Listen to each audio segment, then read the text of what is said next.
Whether you're selling your first home or your 100th home, I'm sure that this current real estate climate is raising some questions and concerns about what it actually means to sell a home in Lancaster, Pennsylvania. So today I wanted to dive into the 3 things I believe everybody should know when it comes to selling a home in Lancaster, PA. Thanks for taking some time to watch this video here today. My name is Josh Carr. I'm born and raised here in Lancaster, Pennsylvania, and I'm actually also a realtor with Keller Williams Elite. I help people whether they're buying or selling a home here in Lancaster, Pennsylvania. So if you have any questions, feel free to reach out to me. I'm going to put my contact information in the description below. Would love to answer any question, big or small, whatever it is about your real estate needs. And as always, if you like this video, hit that thumbs up button and hit the subscribe button too, so that you can stay informed with what's going on in Lancaster, Pennsylvania when it comes to real estate. So let's get into why you're here. 3 things I believe every seller should know before selling their home in Lancaster, Pennsylvania. The first point that I wanted to get into today was the actual timing of selling your home in Lancaster, Pennsylvania.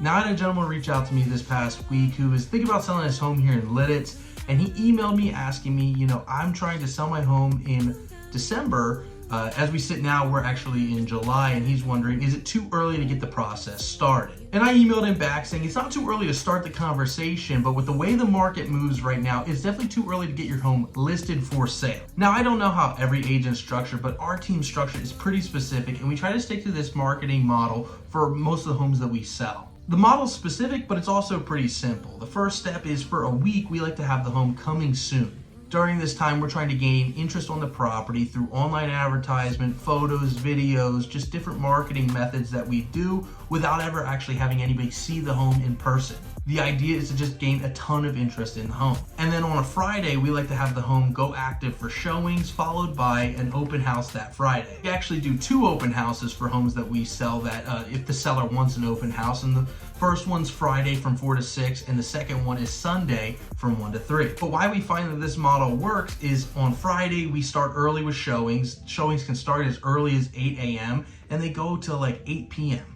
And then Saturday the same thing, and then Sunday the same thing. We have showings from Friday to Sunday evening, with the goal of Monday being slower or being the day that we actually have the cutoff for all offers. So depending on how many showings are going on Monday, we try to review offers Monday evening. If there's a couple showings that trickled through into Monday, we'll do Tuesday morning, whatever works for the seller. And then we try to sit down and review these multiple offers. And from that point on, once you're under contract, I tell people it's typically 30 to 45 days unless otherwise negotiated through the contract. So for this gentleman who is looking to sell in December, we're a little bit early because really we're about a month and a half out from most homes in Lancaster, PA being sold with the way the market is right now. And what I told this gentleman was that if he wanted to sell his home in December, what we would probably do is get that process rolling with the coming soon phase and all the photos and videos, probably late September, early October, and also let the buyers know that he's looking for a December settlement. Most buyers in Lidditz are going to accommodate the seller in that situation. And who knows, maybe come September, he might actually want to sell in November, but it's never too early to get the conversation started. But the process typically takes about a month and a half. Part 2 is a really interesting point that I don't think enough people do, and that's simply to play off of the sale of your neighbor's home.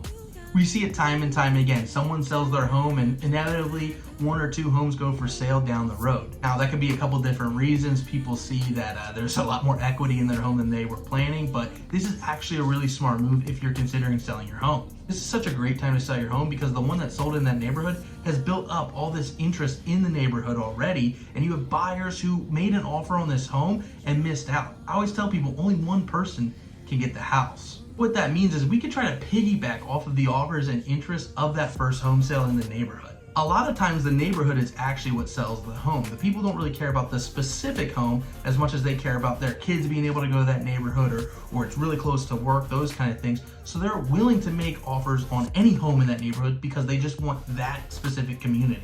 So we go back to the buyers that lost out on that opportunity and we see if we can create some extra buzz on top of the marketing that we're already doing and see if we can get another multiple offer situation in that neighborhood and just make the seller as happy as possible. I always tell my sellers that my goal is that when their home hits the market, it's already old news. Everybody's already seen it. They've already scoped out. They already kind of know what offer they're going to make on it. And now it's just going through the formality of seeing the home and actually making that offer, because we just try to create so much buzz around all those listings. The third point I'm going to make today is that pricing your home correctly is the most important factor in selling your home. I believe that there are 3 reasons a home doesn't sell. price, price, and price. If your home is in rough condition, price it accordingly and it will sell. If it's not in the best area, price it accordingly and it will sell. Whatever it is, if you price a home correctly in this market, it is going to sell. Now, my pricing strategy is to price a home in $25,000 increments. We do this because the consumer searches online in those 25,000 increments. I mean, think about the last time you looked at a home online. You didn't look at homes listed for $202,500.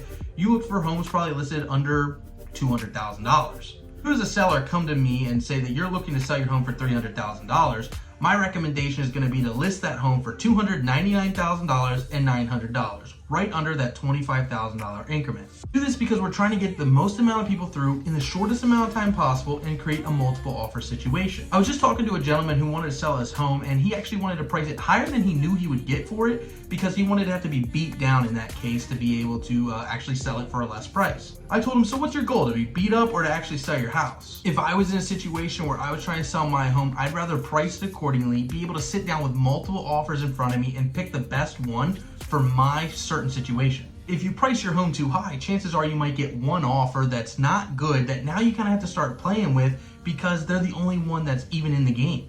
Pricing your home correctly would mean that you could get multiple offers for it and you'd be able to go back to these people and create terms that are best for your exact situation. If you have multiple offers, we can lay them out in front of us and negotiate for the best terms for you as a seller. And you can't do that if your home is not priced correctly. So that's 3 things I believe that every seller should know when it comes to selling their home in Lancaster, Pennsylvania. And I know that this can seem like a very hard and daunting task, but if you're looking for someone who's willing to work hard for you, reach out. My contact information is below. I'd love to set up a time to talk to you about what you're looking for and your specific needs are in your home sale. Whatever it is, big or small, please feel free to reach out at any time because we would love to help you with any of your real estate needs. And like I said earlier, please hit that like button if you like this video and subscribe for more. I'm going to be trying to get more content out there about what it is to live and buy and sell in Lancaster, Pennsylvania.